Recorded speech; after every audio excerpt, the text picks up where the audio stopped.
maaalalahanin at saka maasikaso sa kanya sa lahat ng mga pangangailangan and also sa kanya mga anak. Kahit matatanda na, palagi pa rin sila kinaasikaso. So that's how maaalala si Aling Fe. And hindi kailanman madali na mawalan ng minamahal. Kaya ngayong gabi, sa ating making oras na meron tayo, inais kong isa natin ang ating mga puso patungo sa Diyos na siya nagmamahal sa atin. At ang nais ka ay magkaroon tayo ng buhay na walang hanggan.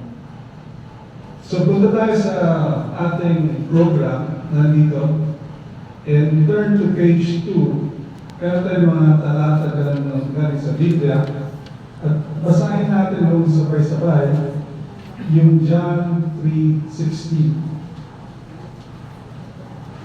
Nakita niyo? Second page. Basa po natin ang sabay-sabay. John 3:16.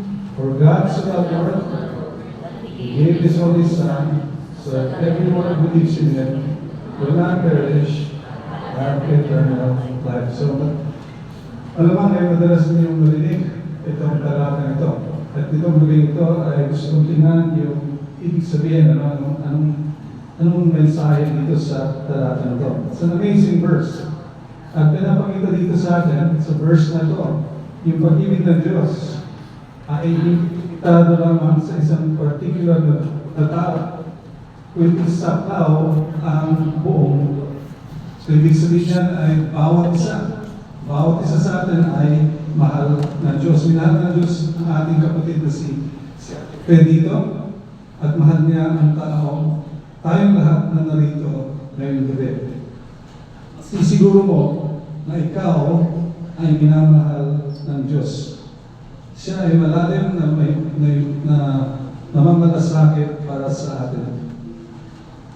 Pinapakita rin itong talatang ito ang sacrificial love, yung sacrificial nature ng pag-ibig ng ating Diyos. Sinabi dito na binigay sa atin ang kanyang bugtong na anak, ang ating Panginoong Jesucristo. Pinakadakilang pamamahayag ng pag-ibig ay sakripisyo.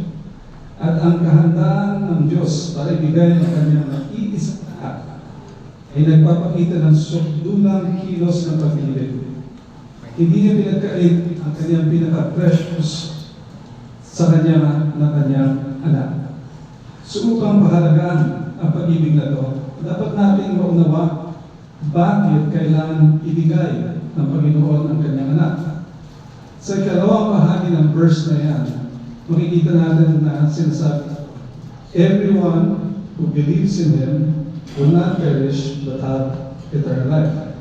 O ang sino mang sumasampalataya sa Kanya ay hindi mapapahamak, kundi magkakaroon ng buhay na walang hanggan. Ang mahalagang salita dito na gusto kong bigyan pansin natin ngayon ay ang salitang perish. Right? Yung word na yan, ang perish. Kasi ang kahulugan nito ay ang walang hanggang pagkakahiwalay sa Diyos. Ito ay yung tinatawag na spiritual death.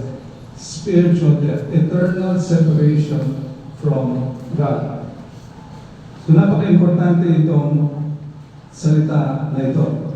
Ito ay nagsasabi sa atin, bawat isa sa atin ay nasa panganib na mag-perish.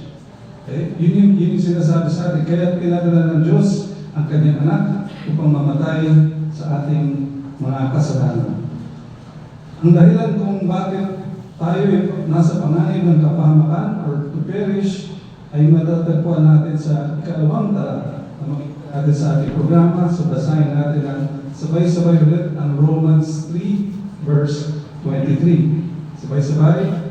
For all have sinned and fall short of the glory of God. So ang talatang ito ay binabigyang diin na bawat tao ay nagkasala. Walang exempted sa katotohanan ito. Bilang mga kasalanan, hindi natin maaabot ang pamantayan ng Diyos sa ating sariling kakayahan. Dahil sa ating kasalanan, lahat tayo ay nagkasala sa harap ng Diyos at nasa panganib ng kapahamakan or we're in the danger of perishing. Kailangan natin ng intervention ng Panginoon. Kailangan niya pumasok dito sa eksenang ito, sa sitwasyon natin. Ang tugon ng Diyos sa ating sitwasyon ay ang kanyang pag-ibig at ang kanyang biyaya. So, His response is His love at sa kanyang grace. Pinadala niya ang kanyang anak, kasi